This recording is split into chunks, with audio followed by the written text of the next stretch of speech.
Okay, good morning po sa ating lahat. Magandang umaga po at isang Lunes na punong-puno ng pag-ibig at salita ng Diyos para sa lahat ng mga anak niya na patuloy na nagmamahal sa Kanya. Tayo po ay nasa Matthew 26 para sa ating daily Bible reading plan na siyang reference natin sa ating daily morning devotions. So October 13, day 286. Tayo po ay Matthew 26 at yung ating main verse ay makikita natin doon sa isa sa mga event ng Matthew 26. Napakahaba po nito, isa sa pinakamahabang chapter ng Bible, up to 75 verses. May 10 events dito sa Matthew 26 at mag-focus po tayo doon sa verses 47 to 56. Yung ating pong pag-usapan at ang ating title ay tiwala sa panalangin at relasyon. Confidence in prayer and relationship. Una sa lahat, I want to commend yung mga ladies ng CCM for wonderful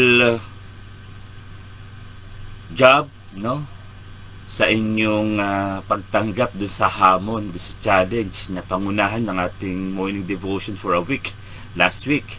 At pinupuri ko po ang Diyos sa inyong mga buhay at patuloy na pagpalain po kayo.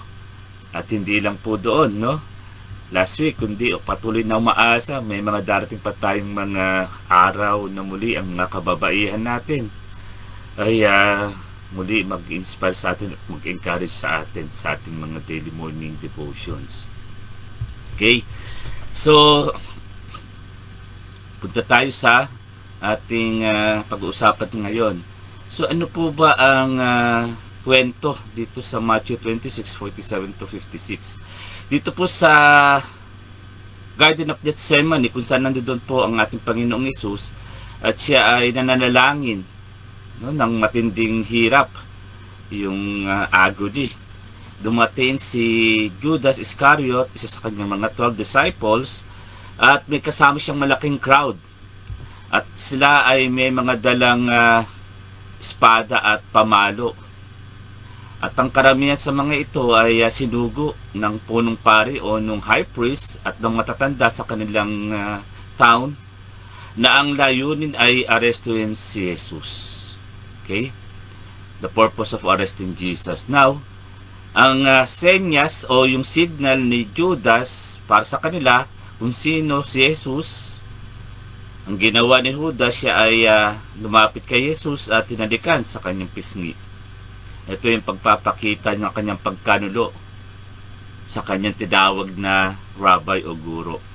At dahil doon, siya ay inaresto si Jesus ng kanilang mga authorities at tinanggap ito ni Jesus ng mainahon ang pangyayaring ito at sinabi niya kay Judas na gawin na ang kanyang pakay. At ang isa sa mga kasama ni Judas ng mga oras na yun na si Peter, dito sa Matthew walang binanggit na pangalan, pero doon sa John 18 binanggit ang pangalang Peter, ay dali-daling bumunot ng kanyang espada at siguro sa kanyang kabiglaan ay pagtatanggol sa ating Panginoong Hesus, naputol niya yung tenga ng isa sa mga high priest servant. At dito ay dali-daling sinabi ni Jesus na isantabi ang kanyang espada at ibalik sa kanyang dapat paglalagyan, dahil ang mga nabubuhay sa espada ay mamamatay sa espada, sabi ni Jesus kay Peter. At ang sabi niya, pinagunitan niya, reminded Peter na pwede niyang tawagin ng kanyang ama na magpadala ng mga batalyong anghel upang ipagtanggol siya, pero kailangan matupad ang kasulatan ng exactly as they were written.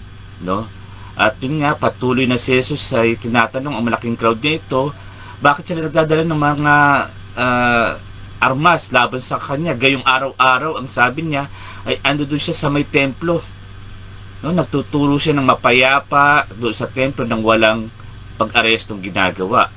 So ipinaliwanag niya ang mga pangyayaring ito ay upang matupad ang salita ng mga propeta. At this moment, lahat ng kanyang mga disciples ay iniwan siya at tumakas sa takot. So ito po yung event dito sa Matthew 47 to 56. At gusto ko mag-focus doon sa Matthew 26:53. Ang sabi doon ni Jesus kay Peter, "Or do you think that I cannot now pray to my Father and He will provide me with more than 12 legions of angels?" Grabe, no?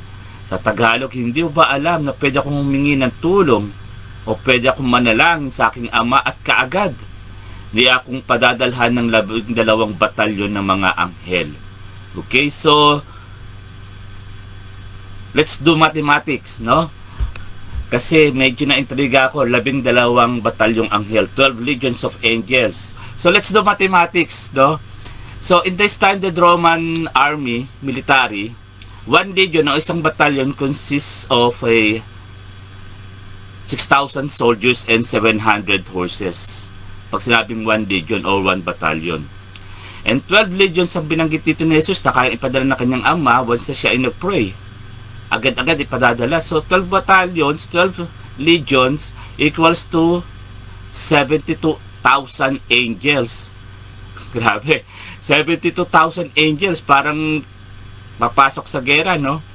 Now, according sa 2 Kings 19 to 35, after King Hezekiah prayed for deliverance from the Assyrian army, no?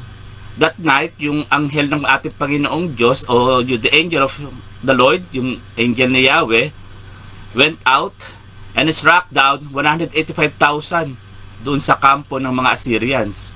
Isang anghel lang. Okay? The angel of the Lord struck down 185,000 Assyrians. So, ang isang angel, kaya niyang tumalo o pumatay ng 185,000 enemies. Therefore, itong 72,000 angels consisting ng 12 legions, pwede niyang yung whole Israel, pwede nilang sakupin, patayin, no, dahil sa ginagawa kay Jesus, or even the whole population of that town, or of the whole population at that time, buong mundo. Bakit? Kung isang anghel, 1 angel, kayang pumatay ng 185,000 enemies, 72 angels, pwede pumatay ng nasa 13 billion something, 13 billion 320 million nakaaway. So wipe out ang buong mundo. Even ngayon, tayo ay nasa almost 8 billion lang. So ganun karami ang kayang ipadala ng ating Ama sa panahon na si Jesus ay inaaresto. Na si Peter ay hindi nakakapagpigil. Sabi ni Jesus, kailangan matupad yung sinasabi ng mga propeta, ma-fulfilled yung prophecy, no? Upang magkaroon ng kaligtasan ng buong mundo.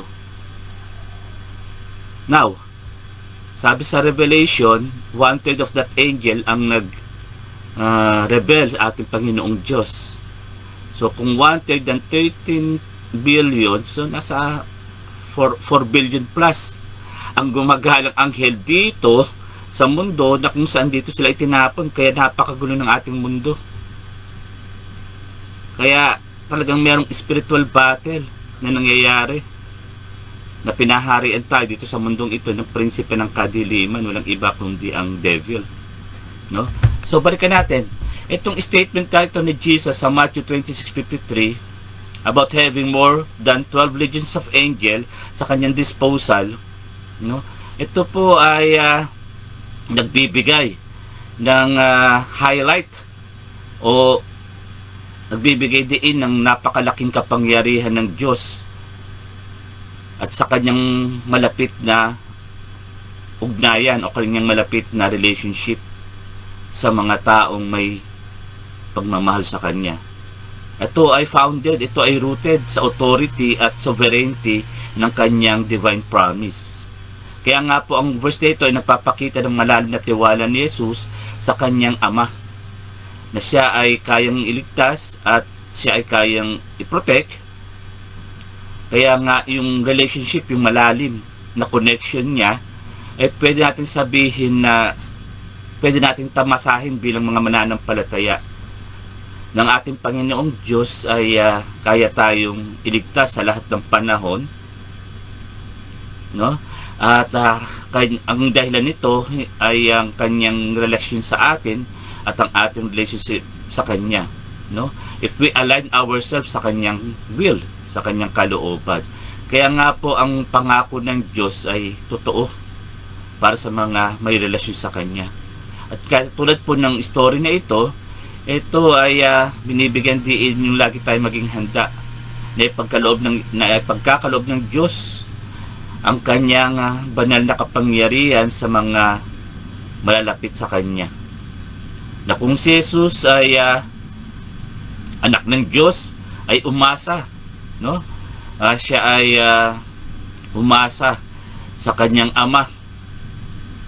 Tayo ring mananampalataya ngayon ay makakaasa ng ating pagiging malapit sa Diyos, yung ating relationship sa ating Panginoong Diyos, ay makapag-invoke ng kanyang pangako, ng kanyang mga promises of protection, provision, at ng lakas o strength sa mga panahon ng ating mga pangangailangan in terms of our need. So itong intimacy na ito ay nagbibigay ng napakalakas na confidence sa atin na ililigtas tayo ng Diyos sa ating mga kalalagayan, even doon sa mga imposibleng mga circumstances ng ating buhay, no? Katulad ng pagpapadala ng kanyang heavenly armies of angels. Kaya totoo ang mga pangako ng Diyos na ang kanyang sinasabi, no weapon formed against us will prosper. If God is for us, who can stand against us? With His disposal of 72,000 angels for us to protect us. Grabe, napaka-vast nung kapangyarihan na to ng ating Panginoong Diyos to command His angels for us. Kaya nga ang pwede kong iwan na reflection para sa ating lahat, gaano ako katapat sa aking relasyon sa Diyos? Pangalawa, nagtitiwala ba ako sa plano ng Diyos tulad ni Jesus, na kahit sa panahon na parang imposible ay kayang ibigay ng Diyos para sa kanyang minamahal na anak? At pwede natin tanungin din yung ating mga sarili, anong mga hakbang ang ginagawa ko para sundin yung God's leading sa aking buhay at magtiwala sa Kanya even now?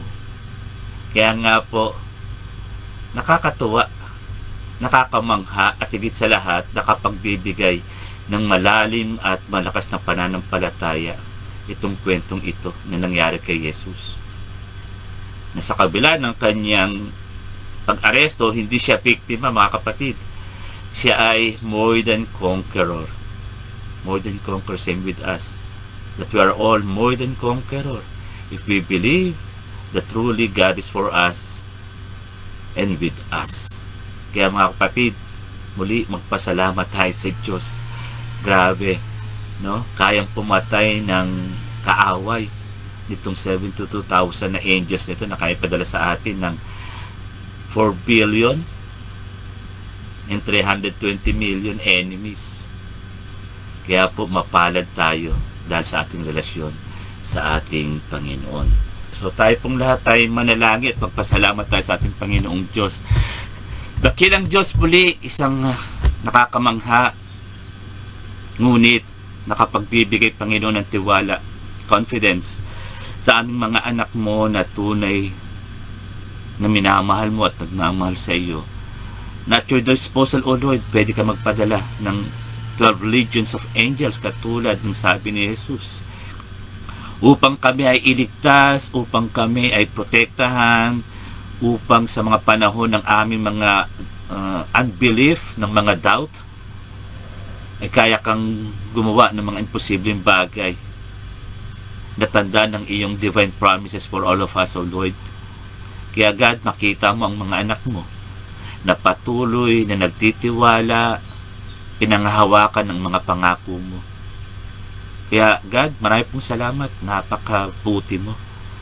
Pero yun nga po, sa kabila ng lahat, kailangan ni Jesus na arestuhin, Kailangan ni Jesus na mamatay at muling mabuhay upang yung kanyang layunin, ang kanyang pagiging tao ay mangyari.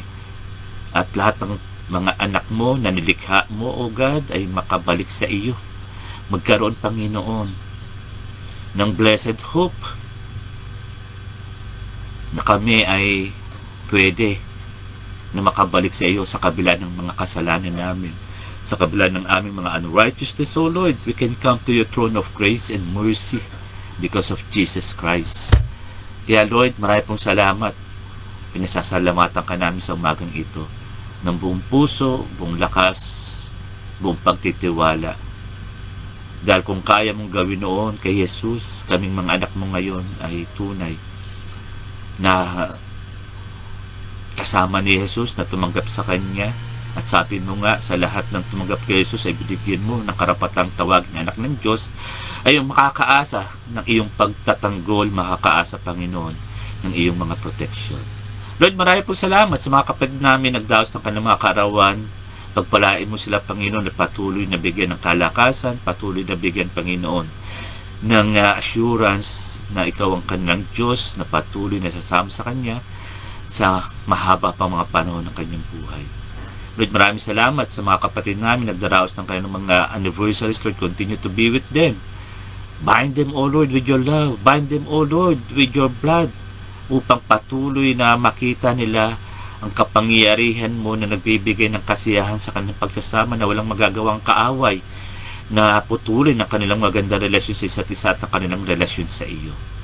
Lord, marami pong salamat sa bawat isang mga anak mo na kasama namin ngayon. Tunay, Panginoon, pinagpala mo kami ng iyong mga salita. Pinupuri ka namin, O Lord, at minamahal ka namin. Marami pong salamat sa iyong pagmamahal. At patuloy, Panginoon, ang kapayapaan mo ang siyang ipagkaloob mo sa amin sa lahat ng panahon at pagkakataon. Marami pong salamat, aming Jesus. Sa iyong pangalan, itinataas namin lahat ng panalangin ito nang may pagtitiwala at pasasalamat. At ang lahat ng anak ng Diyos na nagmamahal sa Kanya ay magsabi ng Amen, Amen, and Amen. Amen. So muli, pinagpala tayo, no, ng ating Panginoon Diyos, and with boldness and courage, no, harapin natin ang bawat araw ng ating buhay because, yun nga, because of our relationship with the one who is great and mighty to protect us with His heavenly armies of angels. Sa mapagpalang umaga po sa bawat isa sa atin.